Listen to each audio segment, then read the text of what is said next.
Hello everyone, welcome to Emmy recipes. ఈరోజు వీడియోలో restaurant స్టైల్లో చాలా టేస్టీగా ఎగ్ దాల్ తడకా ఎలా చేసుకోవాలో చూపిస్తున్నానండి. రైస్, రోటీ, చపాతీ ఇలా ఎందులోకి తిన్నా కూడా టేస్ట్ అయితే అద్దిరిపోతుంది. ఇంటికి ఎవరైనా గెస్ట్లు వచ్చినప్పుడు ఇలా చేసి పెట్టండి, చాలా బాగా నచ్చుతుంది. తప్పకుండా ట్రై చేయాల్సిన రెసిపీ ఇది. మరి ఈ ఎగ్ దాల్ తడకా ఎలా చేసుకోవాలో చూద్దాం. ఇక్కడ ఒక కుక్కర్లోకి ఒక హాఫ్ కప్పు పెసరపప్పు, ఒక హాఫ్ కప్పు కందిపప్పు వేసుకొని ఒక 2 సార్లు బాగా నీట్గా కడిగిన తర్వాత ఒక 1.5 గ్లాస్ వాటర్ యాడ్ చేసుకొని ఒక 3 విజిల్స్ వచ్చేంత వరకు పప్పుని మెత్తగా ఉడికించుకోవాలి. ఇక్కడ ఎగ్స్ కూడా బాయిల్ చేసేసి ఈ ఎగ్స్కి మధ్యలోకి ఘాట్లు పెట్టి ఒక ప్లేట్లోకి తీసి పక్కన పెట్టేసుకోవాలి. స్టవ్ ఆన్ చేసుకొని ఒక ప్యాన్లో 2 టేబుల్ స్పూన్ల ఆయిల్ వేసుకోవాలి.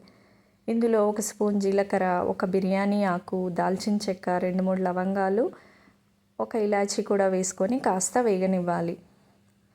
ఇలా వేగిన తర్వాత ఇందులోకి సన్నగా తరిగిన వెల్లుల్లిపాయలు, సన్నగా తరిగిన అల్లం ముక్కలు కూడా వేసుకొని మంచి సువాసన వచ్చేంత వరకు వేయించుకోవాలి. ఈ ఎగ్ దాల్ తడకాలోకి ఈ అల్లము వెల్లుల్లిపాయల స్మెల్ చాలా బాగుంటుంది. ఇందులోకి 2 ఆనియన్స్ సన్నగా పొడుగ్గా కట్ చేసి మంచి గోల్డెన్ బ్రౌన్ వచ్చేంత వరకు వేయించుకోవాలి. ఇందులోకి ఒక హాఫ్ టీ స్పూన్ పసుపు, 1 స్పూన్ కారము, ధనియాలు, జీలకర్ర 2 కలిపి వేయించిన పొడి వేస్తున్నాను. మీ దగ్గర 2 ధనియాల పొడి, జీలకర్ర పొడి ఉంటే వేసేసుకోవచ్చు. ఇందులోకి ఒక టమాటా కూడా వేసుకొని వేగనివ్వాలి. ఇక్కడ పప్పు కూడా బాగా మెత్తగా ఉడికిపోయింది. ఈ పప్పును జస్ట్ ఇలా గరిటెతో స్మాష్ చేస్తేనే మెత్తగా అయిపోతుంది. పప్పు గుత్తితో రుబ్బే అవసరం ఏం లేదు.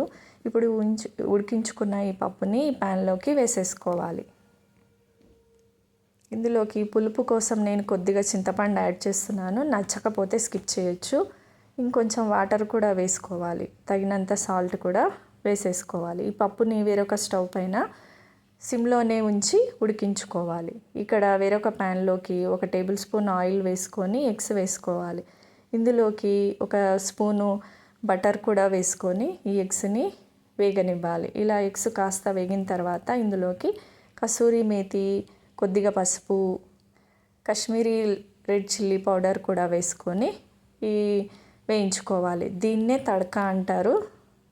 ఈ తడకాని రెడీ చేసుకొని ఉడుకుతున్న ఈ పప్పులోకి గరం మసాలా, మనం రెడీ చేసుకున్న ఈ ఎగ్ తడకాని కూడా ఈ పప్పులోకి వేసేసుకోవాలి.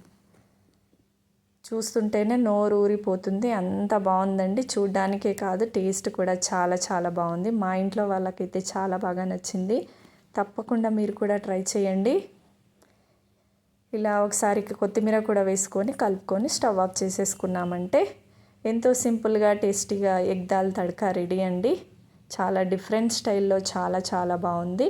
వీడియో కనుక నచ్చినట్టయితే please like, share and subscribe.